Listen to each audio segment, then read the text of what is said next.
every time, every line of code is with the consciousness that someone could take advantage of a loophole right here. So there's a lot of pressure. You're trying to make sure that people aren't losing money while at the same time you aren't losing money. Mistakes, errors are different when it comes to regular apps compared to when it is on fintech apps. You have to be very conscious of that. And you're the CTO, so in the end, that responsibility lies on your shoulders to make It sure that does. it's It does. absolutely trustworthy. Like you said, every line of code has to be correct. Welcome to the CTO Compass podcast. I'm your host, Mark Wormhoort, tech strategist and executive coach. In every episode, we meet tech leaders, from startup CTOs to enterprise CIOs, to explore what it means to lead in tech today. They share their stories and their lessons so that you can navigate your own journey in tech. Let's dive into today's episode. If you're building a system that moves money, the real product isn't about the financials, it's about trust, right? The first time that a payout is late or that a balance looks maybe wrong or nobody can explain what happens, that trust all disappears. And today we're going to talk about that with Eri. She is the co-founder and engineering leader at Circle Funds. And it's a startup in Nigeria, and they're digitizing IO. And IO is a traditional group saving system that's used quite a lot in Africa. And for years, it's just been done on paper, and it's trust and coordination between people. And they're actually turning that into software, which I think is really cool. So it's a ledger where basically it has to be correct. Everybody has to know what they put in and what they can expect. And of course, they can't fail. Welcome to the CTO Compass. And for people like me, I had no idea what IO was at the beginning, that didn't grow up with the system maybe. Can you tell me what it is and what it actually does and how it works? All right. Thank you very much, Mark. So Agile is a popular round robin system of contribution here in Nigeria, quite popular all over Africa. So and it's illegal in some countries actually, but very legal in Nigeria. It's a round robin system of contribution where let's assume we have 5 friends coming together to create a savings group, right? And each person in the group is paying about $1,000 per month, right? Uh, at the end of every month, we have a contribution of $5,000. So at the end of the day, $5,000 goes to one person in the group, and they do that up till everyone gets paid. So it's a trust system where it's sort of a loan for people in the earlier cycles and kind of a savings for people in the lower cycles. So that's like a brief overview of what Agile is. So, and what's the main benefit of the system? Why do people participate?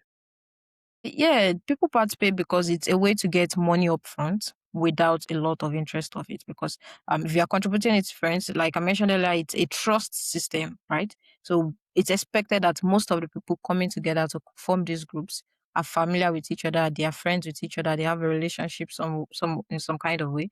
Most times they do businesses together. So it's a way to get money up front. So at the end of the day, if I'm contributing $1,000 and I'm getting $5,000, it's as though I've gotten a loan of $4,000 and I can pay conveniently over a certain period of time till the cycle is completed. Okay, that makes sense. So before we get into the Circle Funds more and the background of the app a bit more, how did you get started in tech? And especially in fintech, how did you end up there? Okay, yes. So I started in tech about 7 years ago as a junior software engineer, and it's been growth all the way since then. But how did I start Circle Funds, or how did I get interested in Circle Funds? So the trust system of Agile is something I did with a couple of friends while I was in the university, and of which two out of them we started Circle Funds together. So it's something we did throughout the later years of our universities. If you had a big spending, have a big expenses coming up, it's something that can save you when it comes to that.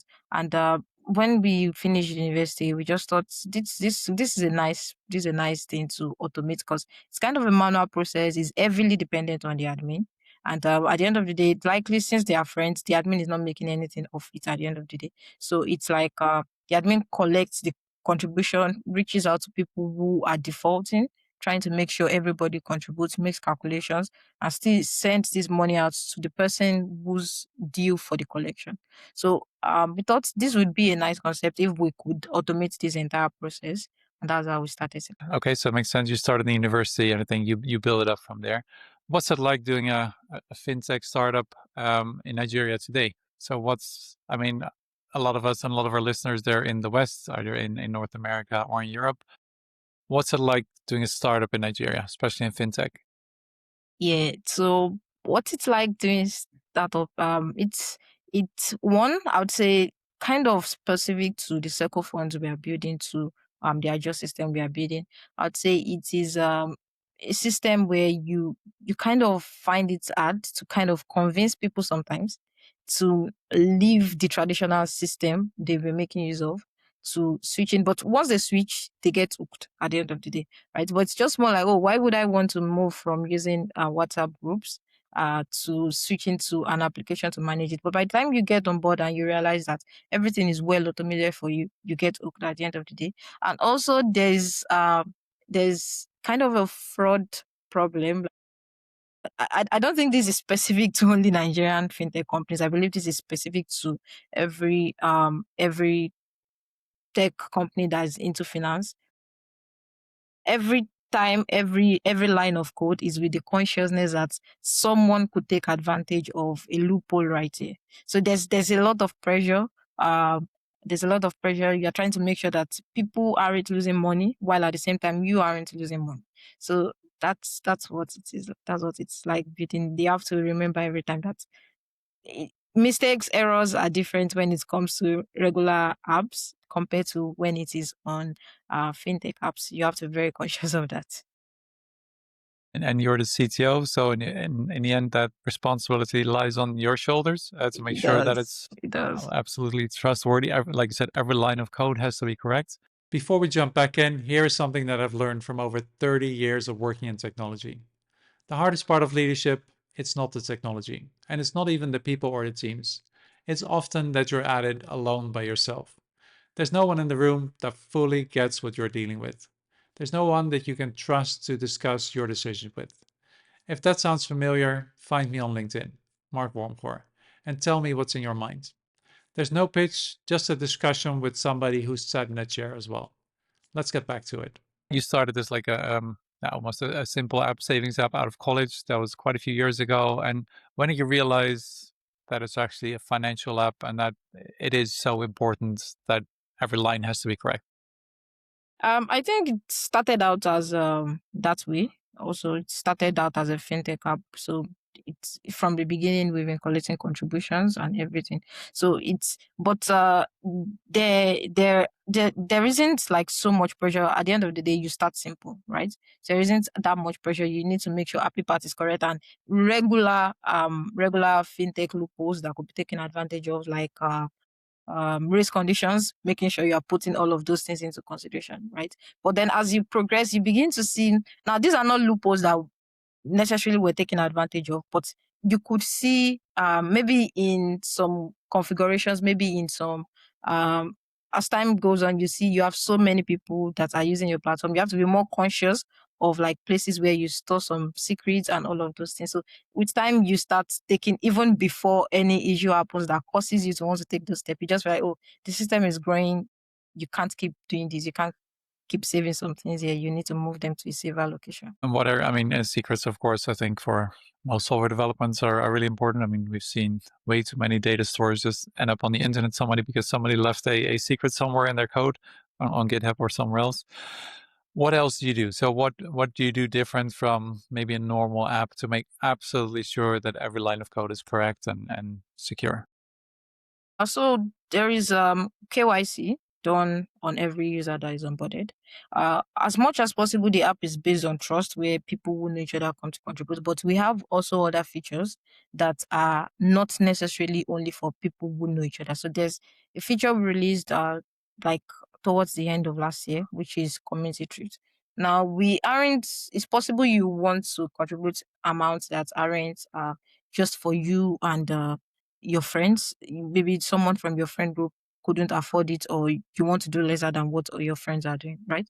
You can come on board and submitting like a bank statement. We do a review of your bank statement, and we can suggest people within the app who fall into like your finance bracket, and we can group you together. Now, in this case, we are serving as the intermediary and we are serving as the guarantee for defaulters. So if you're doing something like that, you need to make sure that you have loan history of some of these users. You need to make sure that you know you have enough information about these users in case of defaulting. So yes, we have KYCs to make sure that we have enough information about these users in case they default.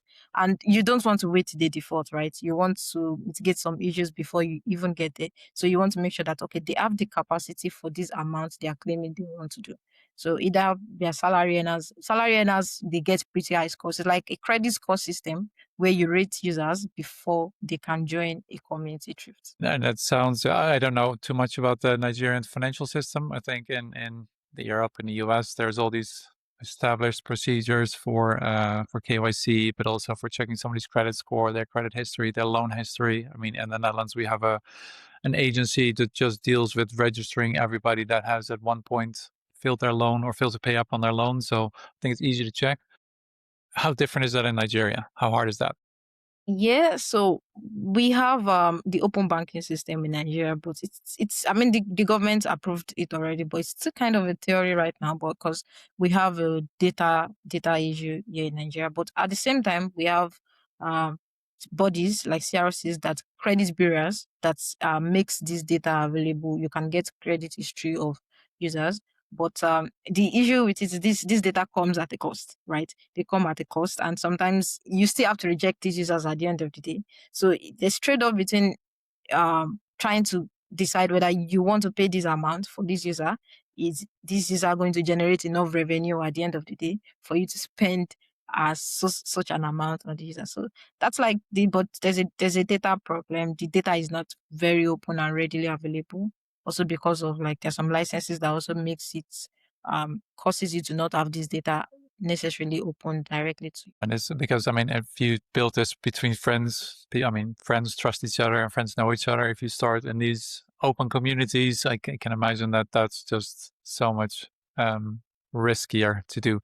So Yeah. you only launched this last year then for the open communities. Is that what you said? Yes. Yes. Yes. Okay, so start as friends. And then with that, it must have become a lot more difficult to do like fraud protection or default protection. You can check up front, but I'm sure you've had defaults or you've had people not Yeah. paying. How do you deal with those situations?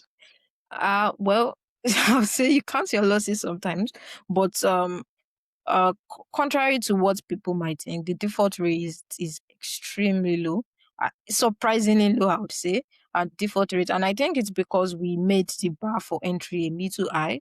So most times, like I mentioned, salary earners are more trusted for this situation. Um, Maybe future releases will accommodate people who have like an erratic inflow of funds. But once we notice a pattern of inflow, it makes it more trustworthy. And in a way, because you have information about like their location and to an extent where they work, it makes them feel like, oh, they need to keep up with their payment and stuff like so. Default rate extremely low. And so far, I would say we've not experienced a loss in that regarding that part. So it's good. Pretty It's good good. news. So, and then when you start designing your app or releasing new features, I'm sure that every time you have to think, this is a cool new feature that I want to build, but it might open up for fraud or it might open up for abuse. How do you make decisions what features you're going to build or not build or maybe skip?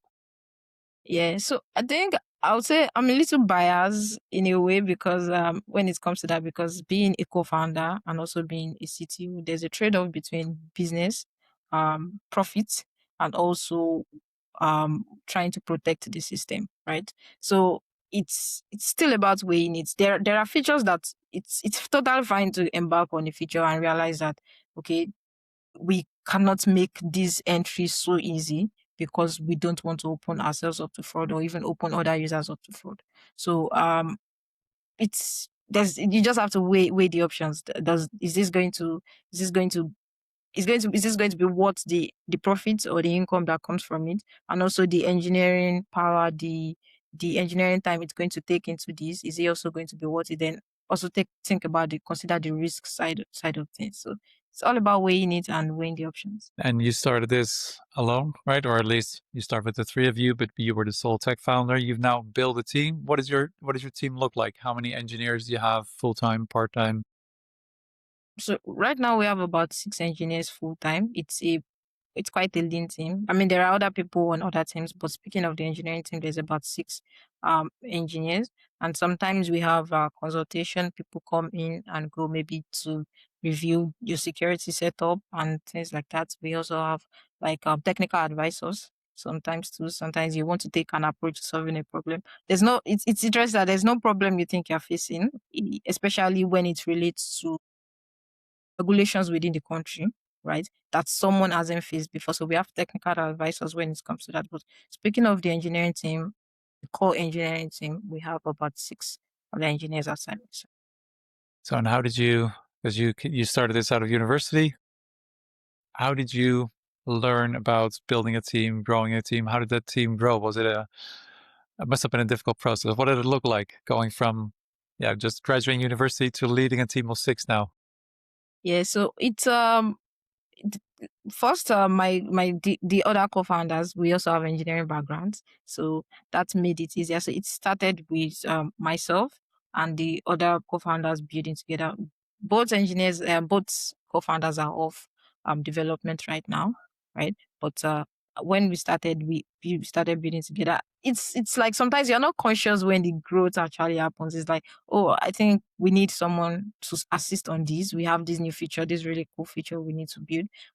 While I'm still working on this feature, I don't think I can accommodate handling both together. So I need someone who works on that while I still oversee that. And gradually you begin to see new people coming, and that's how people come in from even into different units, into marketing, into different units within the company. So yeah. And then hire people, and then suddenly you have five people, six people now working for you. What's it like to suddenly be a leader?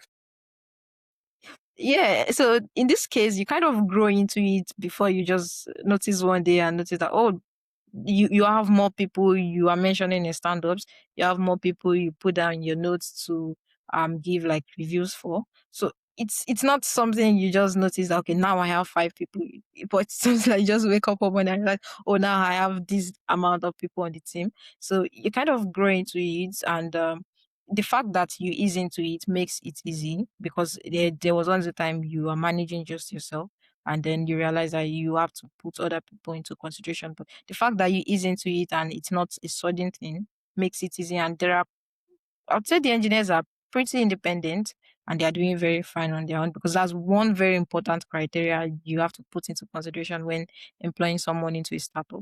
You don't want someone you still have to micromanage. So that's a consideration. We have people who have come in and left because of reasons like that, but people who are the solid guys on the team are because they are very self-dependent, and you can trust that they are doing what they are meant to do, while you oversee from um, maybe distance, or in some cases close monitoring. So, and how did your processes? I mean, you just said about stand-ups, like everybody has them, but I mean, if it's just you, then there is no process. But how did the processes, the tools, everything else grow? So, what is now maybe your standard set of processes or tools that you use to manage the whole team? So we have our means of communication as Slack. I think we started with Discord, since it was just the three of us, and we had a founding engineer or product designer starting out soon, which the entire conversation used to be on Discord. And then when the team started growing, we moved to Slack. We use Meet for calls, and then sometimes when we want to have like retreats, online retreats, sometimes we switch that to Zoom, where who can leave and go. We've had retreats that lasted like 48 hours before online, and it's really nice time. You have fun in between, and then you have calls, and then you have presentation from each team presenting what they've been working on, what they think they have for like their goals for the next quarter, or as the case might be, or the next year. That's it. And stand-ups aren't very in a way that micromanages, but we have stand-ups every day. In Nigerian time, we have stand-ups around 9:30 a.m. and we try to keep it as brief as possible to 10 a.m. So it's Nothing, just what did you do yesterday? What are you doing today? Call out anyone who is a blocker and you can go and set it off the call. So we don't sit hours on calls on stand-ups, all in the name of stand-ups, and end up taking the entire engineering time um right on calls. So, and where are your engineers based? Are they all in Nigeria, or do you actually have remote engineers as well?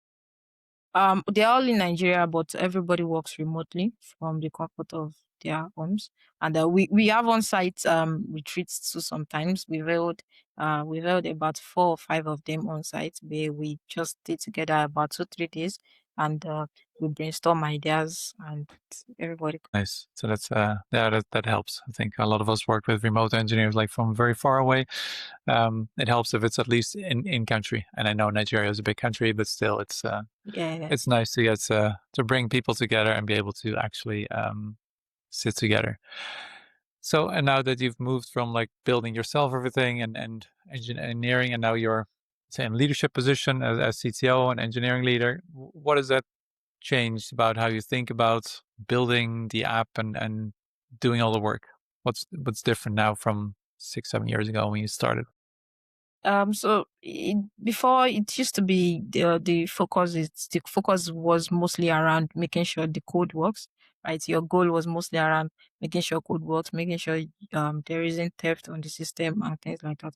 But as time goes on, focus shifts to not just making sure you manage your own self or manage product. You also manage other people, ensuring every engineer also like is doing well in their respective tasks. So like the reviews, quarterly reviews, monthly reviews as the case as needed in some cases. Also knowing when to the tough part of the work, knowing when to let people go. Actually, sometimes you build relationships with them, but understanding that you aren't just about the code, you aren't just about engineering, you also are about relating with people, also the emotional intelligence to also let people know when they are not doing their best and also doing things like that. So it has grown from just the code to also relationships with humans and also relationships with other companies too. Actually, relationship with other companies because there are integrations that involves you partnering with some other people, and at that point, it's just not about the code. You're also relating, forming relationships. I started out really a shy person, actually, but over time, I had to get rid of that, and it's important. And those businesses you partner with, are they mostly local, or do you also have like international businesses that you work with or partner with? Right now we focus on Nigeria, so most people, but some of these tools, some of these companies, they probably operate within Africa.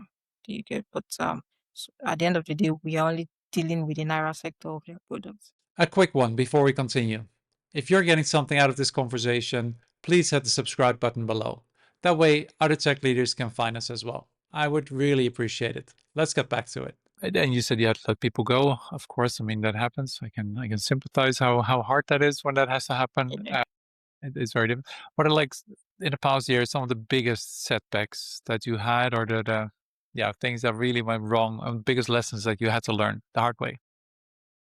The hard way. Try to give it a thought. I think one important thing to learn is that sometimes the solutions to a challenge you might be thinking about is not necessarily code. I think that's one thing I've gotten to understand. You can prevent so many problems from happening without having to build a very sophisticated solution to solve these problems. I think that's one lesson I've learned. In fact, if the solution is complicated, probably you should think other and look into another solution. So sometimes the solution is just about increasing the bar, raising the bar for who can come in into some features compared to coming in and start trying to find ways or find um, guardrails to make sure this person can cut away money away from the system and things like that. So that's one lesson I've learned in the course of building circle funds. Sometimes the solution to your problem is not code. It's just being careful. Having built solutions and then having to just throw it out and start from scratch again? Yeah. Does that happen? Yes, we've had a case like that where a feature started out, and then we realized that okay, our license, our jurisdiction wouldn't encourage this. Liaising with the compliance team, I realized okay, we can't do this except we go in for another license to encourage this feature.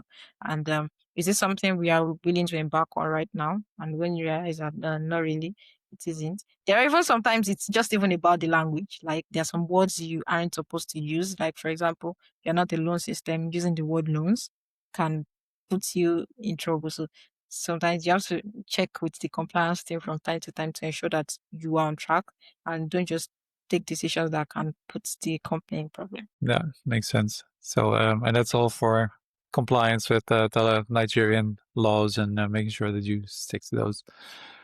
So, what inspires you? I mean, you've done this for a couple of years now. What inspires you to just keep pushing boundaries and just keep building? What motivates you? I think the initial motivation would be the fact that you are trying to make life comfortable for people, seeing what you used to do the hard way, done easily, by other people because you made it so. But I think at the point it stopped being that. It's just the fact that a lot of people are already using you. You can't stop now. So you just keep pushing.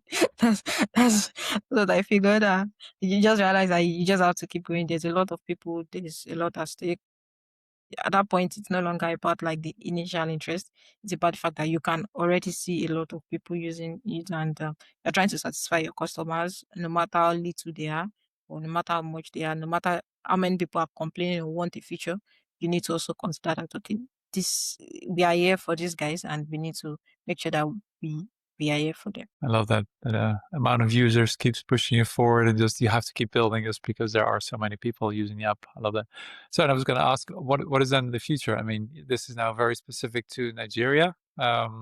Is that the plan, or you said similar systems, or are used in other countries in Africa? Are you planning to expand, or just build in Nigeria first? Further, what's it going to look like? Yeah, yeah.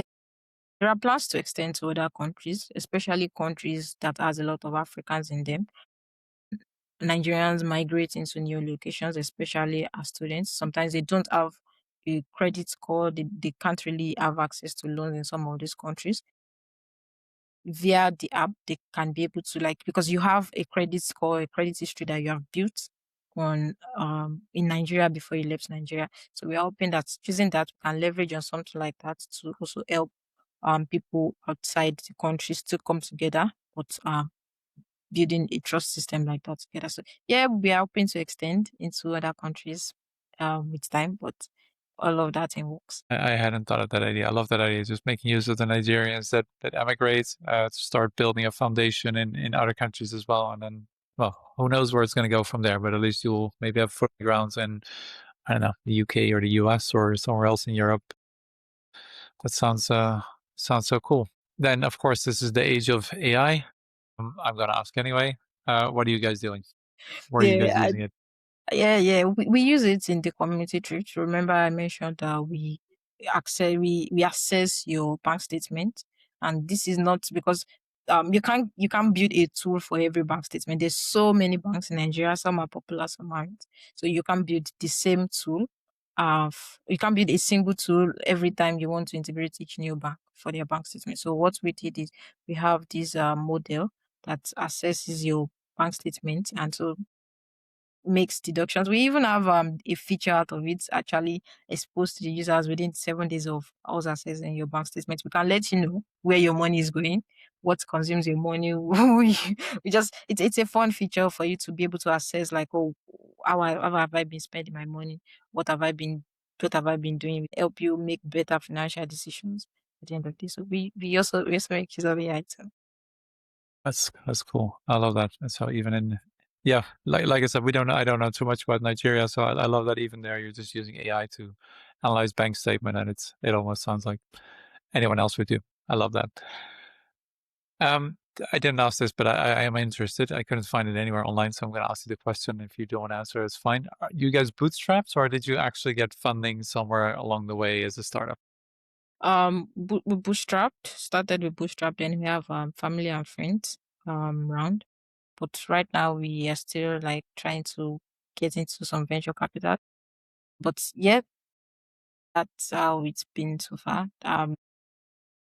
No big race yet at the moment, but we're hoping to get something like that soon. I read that you're also mentoring other software engineers or other people that are starting into software engineering in Nigeria. What's that like, and why do you do it? Yeah, I think I'm also a product of a mentorship rather. I'm a product of that because I had someone who took interest in me and mentored me up to like a certain level. So it's something you give back to the community too. But if there's something I'll say right now is that there's so many people and there's so many people who aren't trying to be serious at the same time. So it's like we are in that phase where a lot of people are coming into tech. And at the end of the day, you start the whole process and you only find just a few people who are ready to be serious, who are ready to take the pain because yeah, it can get rough at a point.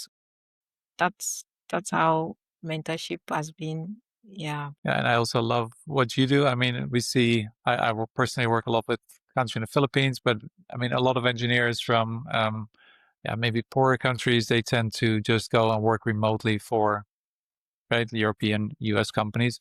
I love that you're building a startup locally and just making that a success locally. So I love that whole concept and that you're giving that back. I hope that more and more people go and do that and follow the route as well. It's amazing. So I think a final question, right? And this is maybe to other software engineers, starting software engineers, either in right US or Europe or maybe in Nigeria. What's a single piece of advice that you would give to them right now to just push and push the boundaries like you have in the past and still do today? I think one very important thing I believe every beginner software engineer, it applies to everyone irrespective of the country you're in. You can't overemphasize the need for a community. You need a community, no matter where you find yourself.